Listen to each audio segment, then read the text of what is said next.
আসসালামু আলাইকুম। অষ্টম শ্রেণীর শিক্ষার্থীদের আজকের ক্লাসে স্বাগতম। আজকের এই ক্লাসে আমি তোমাদের ইংরেজি বইয়ের কোহেসিভ রাইটিং এর 5.1.1 কে সলিউশন করে দিব। তো চলো শুরু করা যাক। তো দেখো, look at the picture and discuss in groups of 6 to 7 to identify one of the attractive place in your area that may be a place of tourist attraction. এটার কি অর্থ শিক্ষার্থীরা? এই ট্যুরিস্ট অ্যাট্রাকশন মানে যে স্থানটা ট্যুরিস্টদের অ্যাট্রাক্ট করে বা আকর্ষণ করে। ট্যুরিস্ট মানে ভ্রমণকারী, আর অ্যাট্রাকটিভ প্লেস মানে চমকপ্রদ স্থান বা আকর্ষণীয় স্থান বা দর্শনীয় স্থান। আর আইডেন্টিফাই মানে চিহ্নিত করা। তো এই সম্পূর্ণটার অর্থ কি দাঁড়াচ্ছে? ছবিটি দেখো এবং 4 থেকে 6 জনের দলে তোমার এলাকার এমন একটি স্থান চিহ্নিত করো যেটা পর্যটনের জন্য আকর্ষণীয় হতে পারে। Now write a short text to inform people about the place. এরপর এখন জায়গাটি সম্পর্কে মানুষকে তথ্য দিতে একটি শর্ট টেক্সট লিখো। Now write a short text to inform people about the place. In the text, এই টেক্সট থেকে এক নম্বরে কি বলছে? Describe why people choose it as a tourist place. Describe মানে বর্ণনা করা। তুমি বর্ণনা করো যে লোকজন এই জায়গাটিকে একটা দর্শনীয় স্থান হিসেবে কেন পছন্দ করবে। আর 2 নম্বরে হাউ ইউ উইল ইন্সপায়ার পিপলের অর্থ তুমি কিভাবে লোকজনকে অনুপ্রেরণা দিবে। ইন্সপায়ার মানে অনুপ্রেরণা। টু ভিজিট দ্য প্লেস, এই স্থানটি ভিজিট করার জন্য। Finally exchange your copy with the next group. এরপর এক্সচেঞ্জ মানে বিনিময় করা, এবং সর্বশেষে তুমি তোমার কপিকে তোমার সামনের গ্রুপের সাথে বিনিময় করবা। এরপর to organize your text follow the given guidelines or you can write in your way. তুমি এই যে তোমাকে যে টেক্সটটি লিখতে বলছে এই টেক্সটটি তুমি কিভাবে লিখবা এটার জন্য তুমি এই গাইডলাইনগুলোকে ফলো করতে পারো, যে নিচে যে গাইডলাইন দিয়ে আছে, অথবা তুমি চাইলে এগুলোকে ফলো করতে পারো, অথবা তুমি তোমার নিজের মতো লিখতে পারো। বুঝছো? মানে তুমি চাইলে এগুলো ফলো করতে পারো, তোমার যদি মন চায় না আমি ফলো করবো না, তাহলে তুমি তোমার নিজের মতো লিখতে পারো। It's okay.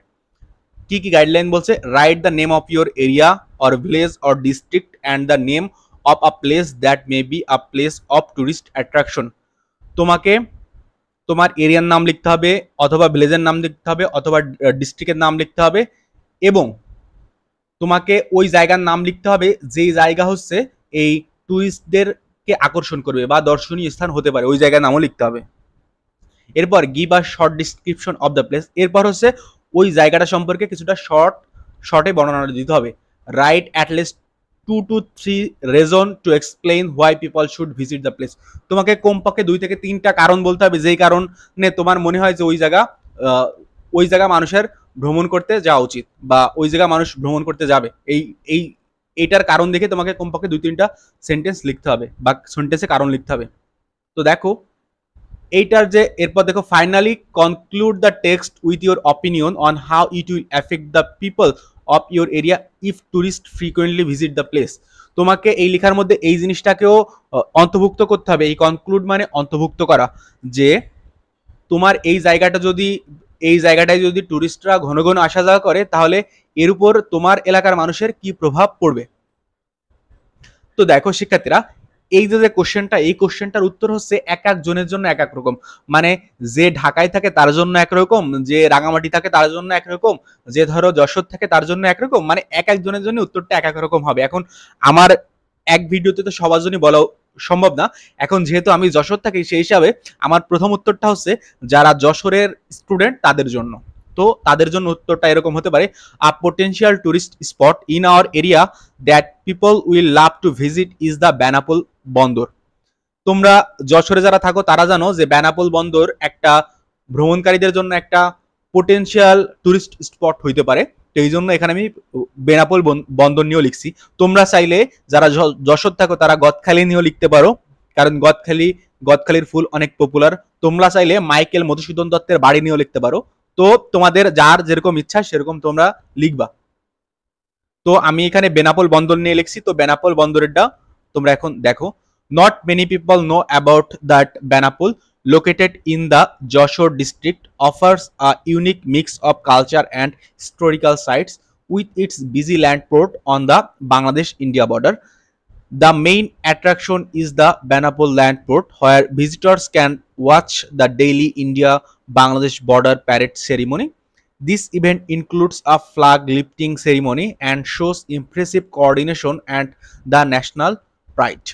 The border area has plenty of seating for visitors to comfortably view the ceremony. Additionally, there are shops and eateries nearby, allowing visitors to enjoy local foods and buy souvenirs. Although lakes and natural beauty are more prominent in other places, the border experience in Benapole is special because of its lively cultural display and important role in international trade and travel.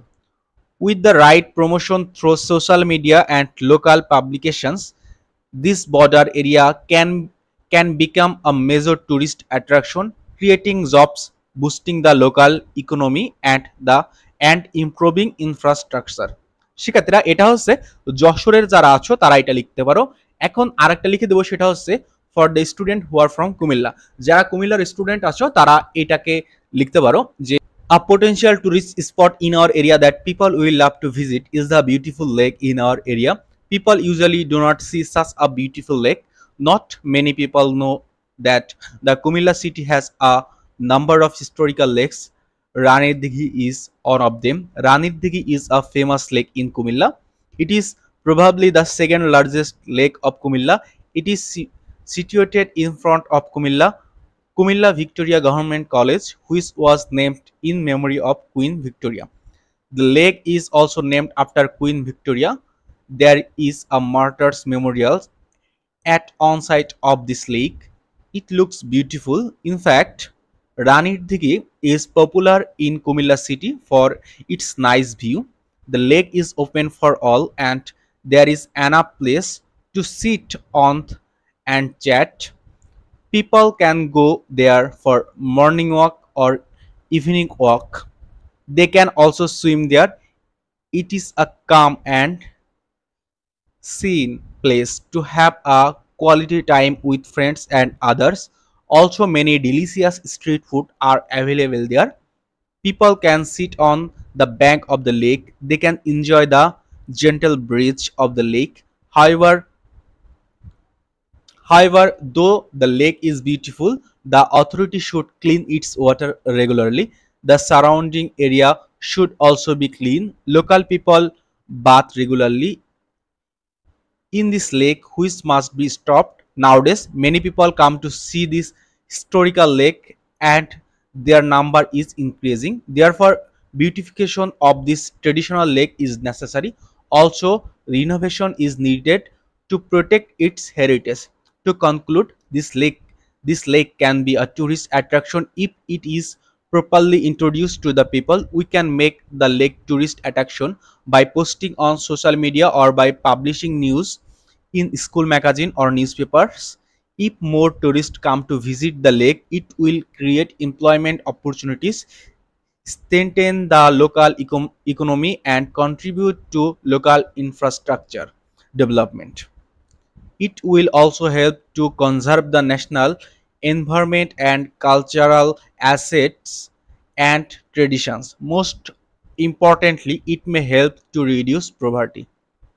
শিক্ষার্থীরা, এটা হচ্ছে যারা কুমিল্লার শিক্ষার্থী আছো তারা লিখতে পারো। এটা হচ্ছে যারা যশোরের আছো তারা লিখতে পারো।